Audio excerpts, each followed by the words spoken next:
Welcome to Exploring the Metaverse, where we explore the depths of virtual and augmented reality and the ever-expanding metaverse and how it applies to regular people. Our guest today, Mr. Josh Drean and the Work3 Institute. Josh is a co-founder and director of employee experience at the Work3 Institute, the Web3 advisor at the Harvard Innovation Labs, and co-author of Employment is Dead from the Harvard Business Review Press 2024. Josh's work has been featured in that business review from Harvard, Forbes, Fast Company, and The Economist, and he has made appearances on The Today Show, NBC, and Fox Business. His YouTube channel has garnished 8 million views with nearly 78,000 subscribers. So stay tuned for daily, relevant content on the future of work. I think you're really going to enjoy this conversation with Josh. Let's get into it. So, Mr. Josh Drean, give us an introduction to yourself, sir. Let's talk about what it is you like, what you love, and what it is about virtual reality that gets you excited. Yeah, thanks so much for having me on the show, Matthew. It's great to be here. My name is Josh, and I'm calling from Minneapolis, Minnesota. So we're almost to Canada. So close and yet so far. But that's what we're here to talk about with virtual reality, right? We can bridge the worlds from wherever we're at. It's so incredible. It's cool that we just get to meet, hit record, and go. So a little bit about me and my background. We don't have to go too far back, but I was a youth motivational speaker for 10 years, and I loved it. I was going into middle schools and high schools across the country. I would say internationally. I was up in Canada quite a bit. So check that box. But it was primarily an anti-bullying message, and I just had the greatest time getting on stage, working with teens. It was high energy, high octane, just really trying to help teens handle the challenges that they face. And I started realizing years into the career that a one-off presentation didn't really have the power to impact the culture of the school. Some schools I would go back to, and it felt like we had made no progress. Some schools I would go back to, and it felt almost worse. And the problem isn't necessarily the students. We won't even blame the teachers or the adults. It's really the system. It's the model that we run the culture on. And so I started digging in further on doing some consulting with the administrative staff, doing teachers in services to help them understand how to implement social and emotional learning in the classroom. I was doing like parents' nights where I would teach parents how teens were using technology, how to find a balance between trust and control. And that kind of led me to start building a startup out of the Harvard Innovation Labs. It's where I was going to school at the time. And I was just really interested in building out a platform that would help us collect more feedback from whether it's students or workers on the culture of the organization and implement those insights. So we like to say that we were quote unquote pioneering sentiment analysis in real time. That's just a fancy way of saying we need to be listening to the individuals who are experiencing our quote unquote culture. And that led me to, I became a staff member of the Harvard Innovation Labs. I started really getting into Web3 and some of this extended reality components of building a culture virtually. Especially at the height of the pandemic when everyone was remote and everyone was trying to figure out what to do. And we sit here together as, I'm the co-founder of the Work3 Institute. We are very passionate about marrying Web3 technologies with workforce strategies. It's very simply the same that I've been doing my entire life, my entire career. So it's like the adult sort of incarnation of this sort of youth-driven inspiration from the beginning. That's it. To find out everyone is struggling with their culture, their organizational culture in one way or another. And so I feel like a decentralized platform like Web3 would offer a lot of solutions to employees, particularly some of the pains that they're feeling of traditional work and the structure there, that we can help evolve them into a more decentralized version of work to give them greater autonomy and flexibility over the work that they're doing. And that's today what I'm the most passionate about. Yes, still culture 100%. Yeah, but they're one and the same in so many ways because, regardless of the context of the gathering of the people, right? We need to try to build that up to be as productive, as positive, and as, collaborative as possible. And when you're talking about implementing these sort of modern Web3 technologies into a workplace, is this something that you are actively doing right now? Is this something that's implemented in at work? Are you still in the planning phase of, bringing this Yeah, together? no, we're definitely implementing. We're definitely pushing forward some of our content. We've got a book coming out. Me and my co-author Deborah Perry Pashoni, as well. She's my co-founder as well. We landed a major book deal with Harvard Business Review Press that we're really excited about. The book comes out next year. But the title of the book is "Employment is Dead." That the foundational structure of work no longer serves companies, no longer serves employees, that we need to evolve with more agility to a system that makes more sense for employees that want an individualized work schedule, for employers that want to be able to pivot and be creative and get more out of their people. Balancing productivity with fulfillment, which is something that is not talked about a lot in these circles. And especially the metaverse, right? We were having a conversation before now. When we start talking about Web3, the metaverse, and AR, VR, Meta, like all of the buzzwords right now that, for better or worse, have painted a picture of what it's going to look like. I think a lot of times companies will be like, so you're saying that you want me to put on my VR headset and go into this virtual world, and there's my hologram boss, and I have to do everything that the boss tells me to do. It's very much not that. And hopefully we can like bring a little bit more meaning to what that means on the show here. I that's something that I'm so passionate about, is trying to sort of bring this message of a broad opportunity to many people in many different contexts. And you speak as something to me that, of course, resonates with so many, and that's, a professional work environment where, these different professionals are coming together to create results. And it's not just a video game world that everybody's going to kind of have an imaginary experience. I can just see it evolving, developing over time. Apple's new, Vision Pro, is that what it's called? Vision Pro. That's right. Yeah. You look at things like that, just sort of twinkling into the future, and you can see the direction and the connection that this tech can provide. And I'm almost disappointed in Mr. Zuckerberg for his trying to monopolize the metaverse a little bit early, and perhaps with a really limited vision. I think it almost stalled out the drive that this field is really has. But I'm here, and you're here to sort of remind and to educate and to inspire the people that it's not just that, and it's so many other things. And you guys are building an incredible product, and sort of like ecosystem, right? Yeah, I like that point, right? Obviously, Meta made their big vision and they put it forth into the world with really high-tech visuals and excitement.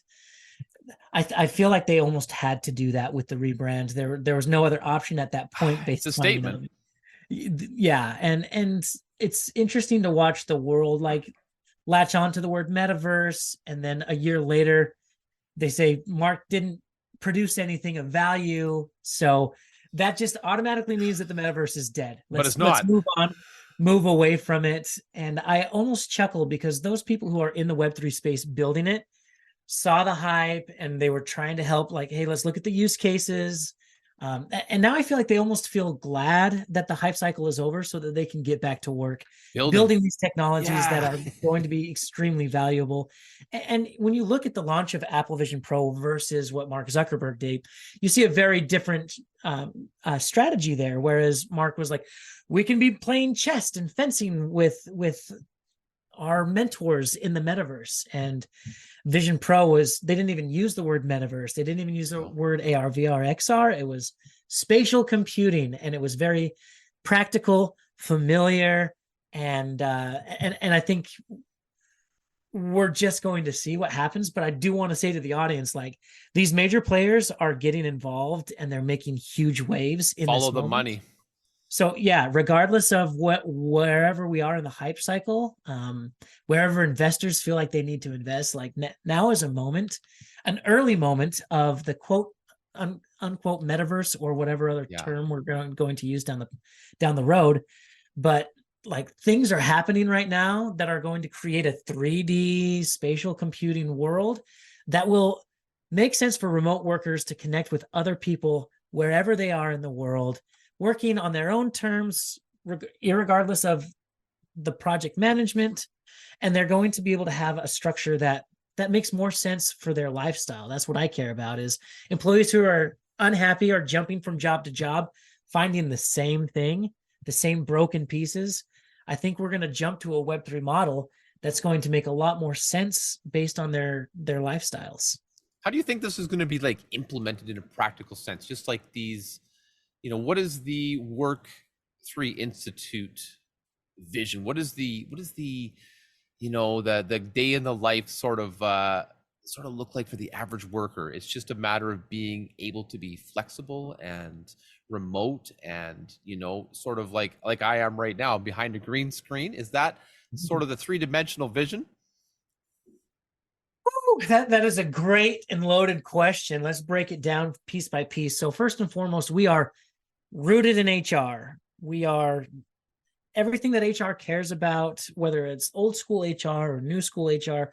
When it comes to digital transformation, we're right there with you. So the foundation of everything, very simply, is employees are unhappy. We have the data that shows Oh yeah. that disengagement is the greatest it's ever been. We're sitting at about 85% of the workforce is either not engaged or actively disengaged. Quiet quitting obviously was trending a while ago on TikTok, and other terms are taking its place. But the idea is that employees are not having a great experience at work. Period. That's the foundation. We And they need don't to want to go solve that. back. It could be a myriad of reasons, right? It was a myriad of reasons. Then it was a myriad of different reasons during the pandemic. Now it's like this almost war of like executives who want to come back to the office and RTO. It's employees that don't want to go back for another set of reasons, whether you want to take a walk in the morning just because that gets the creative juices flowing, or you don't want to commute, or you're just crushing it from 9 to midnight. Like there's a lot of reasons why. There you go, right? Like if that's your most productive, you shouldn't be in the office from 9 to 5 typically. And so I do understand the foundation of RTO is we need to like bring our culture back together. When we're together, it's obviously the best scenario because we can be more creative, more collaborative, bring back some of those spontaneous connections. I don't think it's the right fit. I just feel like we have remote tools that haven't evolved enough for us to recreate that in a digital world. And so what we're going to see is this explosion of virtual offices where you're not going into the virtual office with your hologram boss. It's, let's say it's like a Slack or a Discord that actually has a digital twin of you, an avatar that you can come into the office, you can see who's working, you can run up to your boss and ask a quick question, you can bring back the proverbial water cooler chat. There's a lot of options to like retain that human connection while working anywhere in the world. And so there's a lot of benefits of remote work, a lot of benefits of in the office. Hybrid right now doesn't really fit the mold because we're trying to do both. What I'm saying is there's a third option that is a Web3 platform that allows us to see and feel even and interact with each other in ways that were previously unimaginable. Yeah, really keep that connection, keep that culture, keep that feeling, that vibe, that human experience, right? It's not, I think sometimes it's difficult to separate ourselves from the technology and to think like that we are, one or the other. But to me, this is the kind of movement that really, I look to my kids. I have a 14-year-old, a 12-year-old, and you talk to this generation, to that generation about this kind of thing. It's a no-brainer. Like to them, like why aren't we doing this already? Why do I have to go to school, Dad? We're gonna watch a movie and write a test. Like why can't I just do that now? Like do it at home and get it done. And and I look at not just work. I look at a school setting. I look at somebody visiting with their therapist or with their other professional consultations. And I think that so many levels are slowly gonna seep into the culture of work, the training, meeting that HR executive for that first meet and greet. And you know I just think it's a matter of time, right? And a matter of development. And what kind of like problems do you see right now, big roadblocks that are kind of in the way, slowing down this this push towards a connected virtual world? Yeah, that's a great question. I would say again, it goes back to the structure of work. I mean, the structure of work as it currently stands was designed during the Industrial Revolution when it was important for an employee to be on site completing a task that fits into the greater whole of the project. And that was fine. And it really pushed us to the next level in terms of productivity and development. But we're not in the industrial age anymore. We're in the age of information. And it is so apparent when we talk to the younger generation, like your kids and my kids who are growing up, who already are mastering AI and understanding how it augments our potential over being afraid of AI and how it's changing the school system. Like the system needs to evolve to help us increase our capacity. Not just increase our productivity, but also increase the fulfillment that we get from the work that we accomplish, right? Like Yeah. the anything economy of say YouTube or Discord or Twitch, these kids get in there and they see these influencers and they're inspired by the myriad of communities that they can join and start their own communities and build a following and even, have merch that they can sell. It's like a really exciting entrepreneurial venture for them. But we're still saying, no, you actually have to go to a very expensive college and you have to learn the way that they want to teach you. And then you're going to accrue all of this debt to get this diploma that doesn't translate necessarily into skills and capabilities. And so you see HR struggling with that right now. They're trying to retain top talent. They're trying to recruit new talent. And no one wants to work for them because their job description is you have to be in the office. You complete just these tasks. You have to do it our way. And this younger generation is coming into the workforce and they're saying, no, TikTok's way better. Like this is fun. And I might have to work harder over here, but I'm at least working harder at what I love. And I get to own the value of what I'm generating. And, in a perfect world, they would be able to monetize that in a way that makes sense. And I feel like a decentralized Web3 version of work is the model that we are transitioning to, driven by employees, driven by the younger generation, because they just don't see the sense in climbing the corporate ladder. No, they don't. And how do corporations prepare for this? Like, how do they develop a plan, come up with a policy, execute on this so that they are not left behind? So they're not that dinosaur company dragging their butts. I mean, how do they get ready?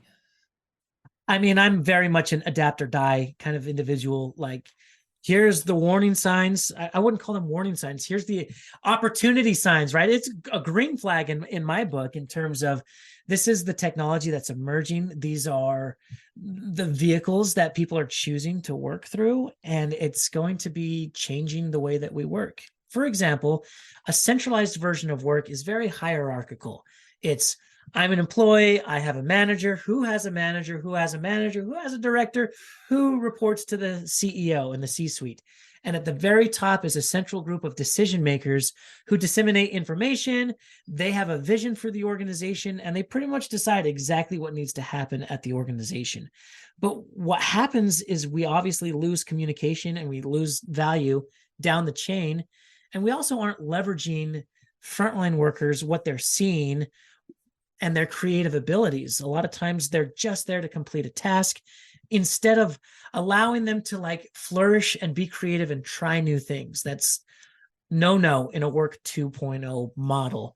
Whereas if we have a decentralized version of work that is very much a flat organization, we see the emergence of DAOs or a decentralized autonomous organization that doesn't even have a group of centralized decision makers. It's a group of like passionate individuals who come together and say, hey, we're really passionate about drones.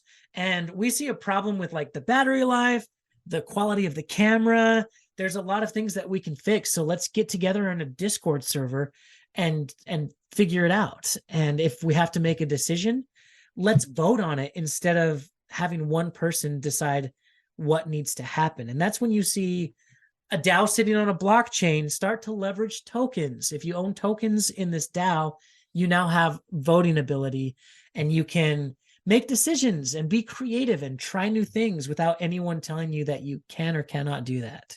So really exciting Yeah. things. And there's actual like value to the contribution, right? And there's sort of this incentivized setup that it kind of gets people bought in at a really personal core level to the organization. And instead of just being that worker drone who has to install widget, or push a button on a keyboard or whatever it might be, I feel like that inspires further growth, further creative power that gets the most out of every member of an organization, and not just have them slotted into that sort of minimally valuable role, or really pigeonholing them into a position that doesn't allow them to flourish.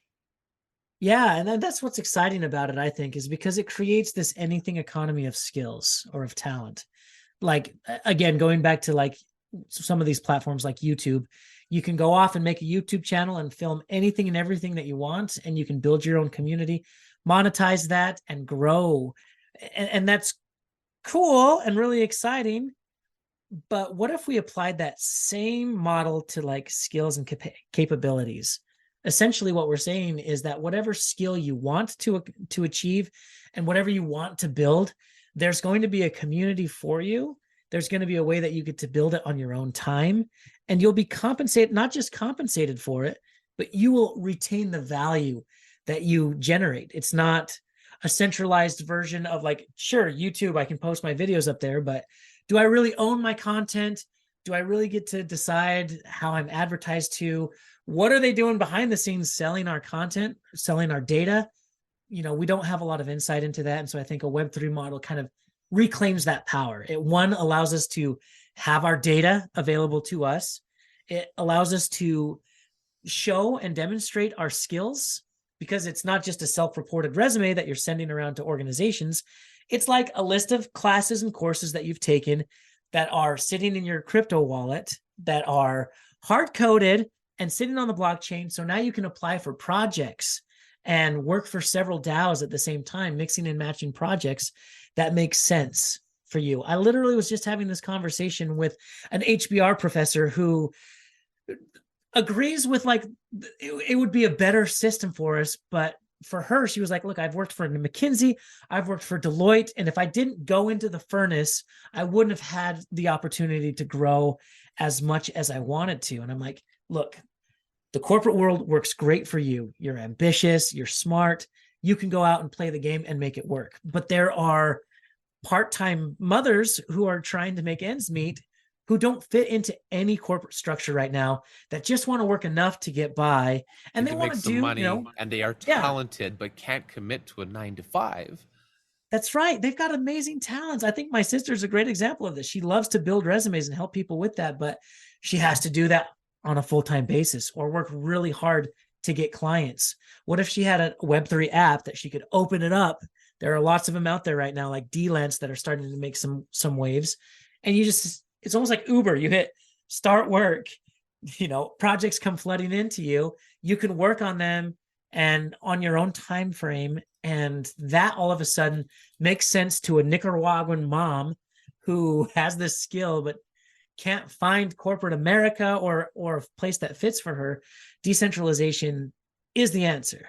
Absolutely. And I think it really provides this accessibility um, that you can't get in that old-fashioned structure. And to have that sort of modernized, bringing together these different aspects of the future, the virtual, the AI, this decentralized setup, I can see how so many industries can benefit from this. And I mean, not every industry, right? This isn't the kind of model that can fit every single situation. Like, I don't know what it is exactly that you profess, but to me, this wouldn't necessarily be as strong in, say, a healthcare setting, where I do want that surgeon perhaps to have his maybe more rigid, structured educational background that allows him to, or he or him or they to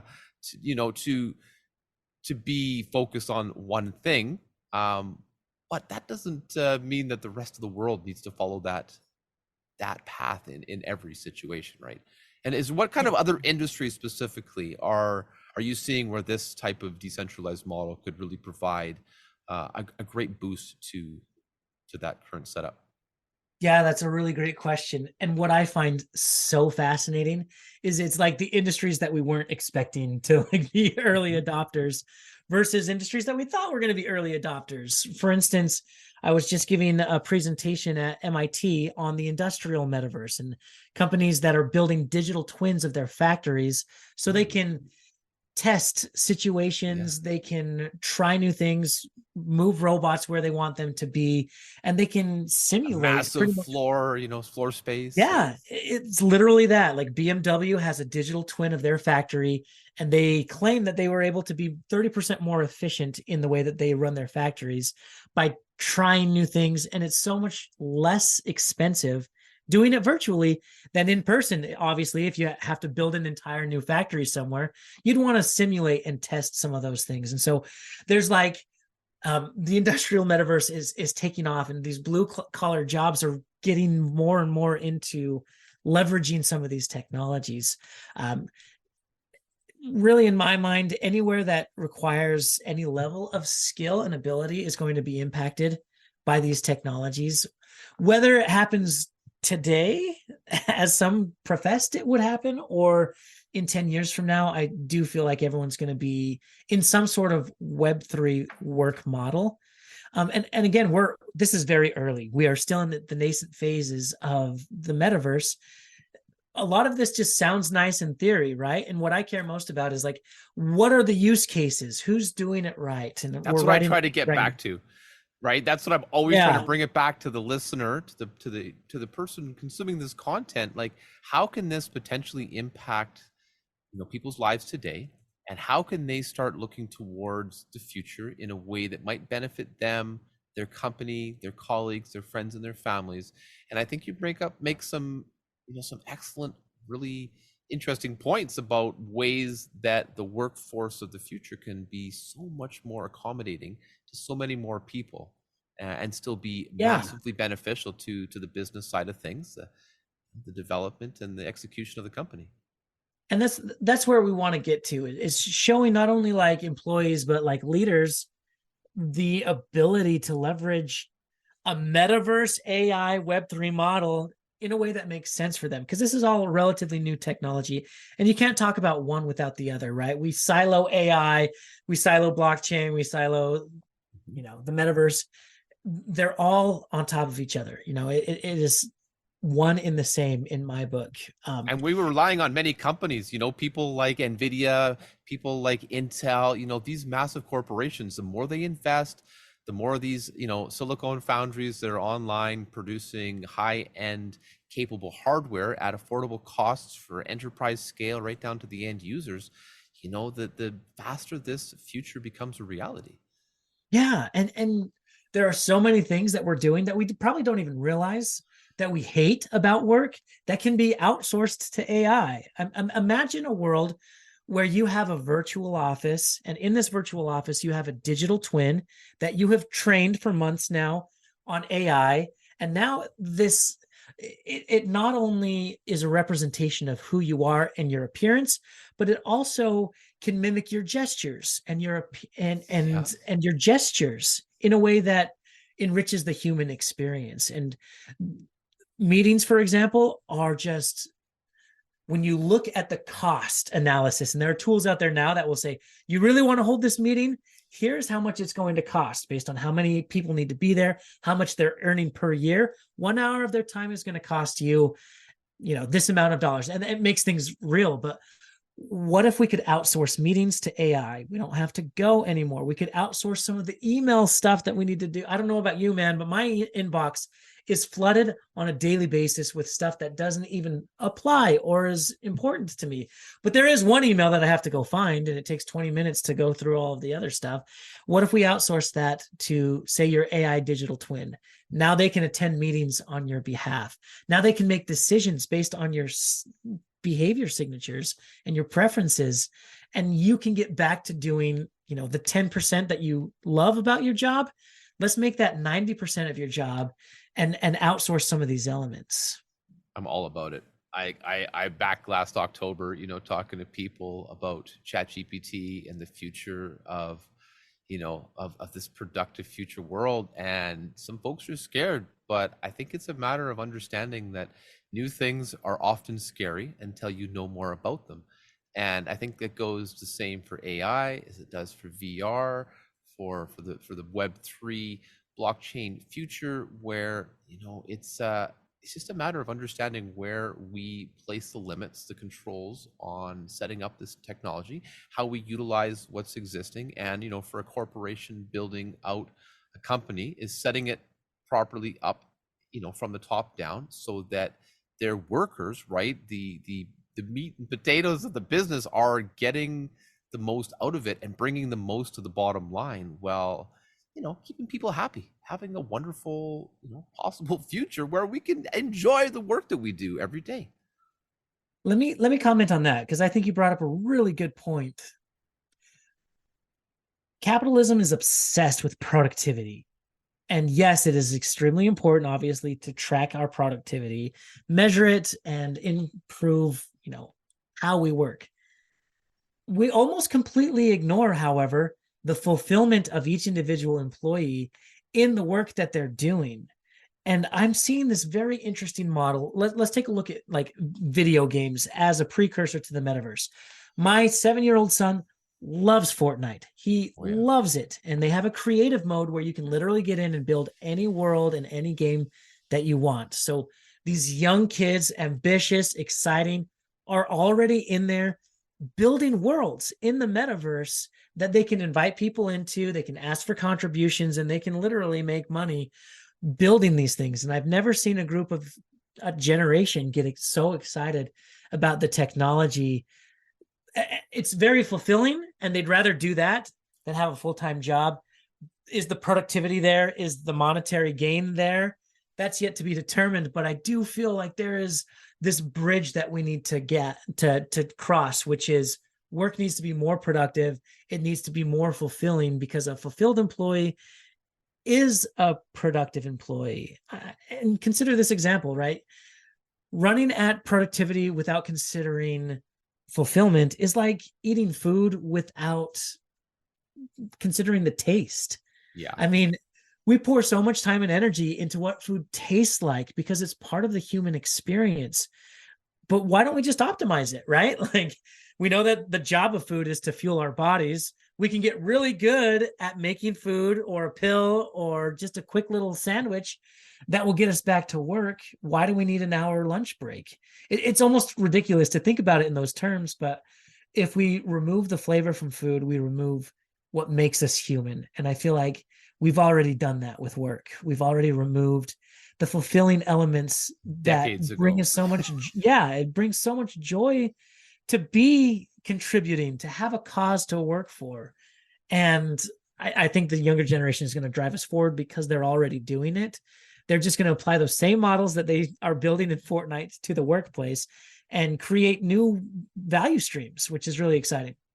I love it. I literally think that, it's just exciting. And I wish that I could be there for another 200 years to see the direction of society and, to see where things will go. I mean, there's always going to be ups and downs, there's going to be those individuals that are say that, we're losing the human experience and we're only focusing on the technical side of things. But I really challenge that assertion. And I see, the message of the Work3 Institute moving forward as this sort of human amalgamation with technology and bringing the best of both worlds, and things that have yet to be discovered and discussed and built. and really setting the framework for tomorrow. So cool. Yeah, really exciting times, man. I'm so excited. I love talking to people like you as well who see the vision, are excited about it, and are pushing it forward. So, I appreciate it, Josh. Thank you very, very much for your time, good sir. yeah, thanks for having me on the show. And hey, hope to talk to you soon once you guys got that book all finished. I'd love to hear more about that. Yeah, definitely stay tuned at Work3 Institute on all of our socials. That's our Discord server. We'd love to join. Love for you to join and keep the conversation going. Appreciate it. We'll drop some links in the show description. Thank you very, very much once again. I hope you've enjoyed today's episode of Exploring the Metaverse. You can contact me via email. That's ExploringTheMetaverseTogether@gmail.com. ExploringTheMetaverseTogether@gmail.com. I have a Facebook page, a YouTube channel, and don't forget to check the show description for some relevant links from today's episode. Thank you for your time. Thank you for watching. I hope you enjoyed. Until next time.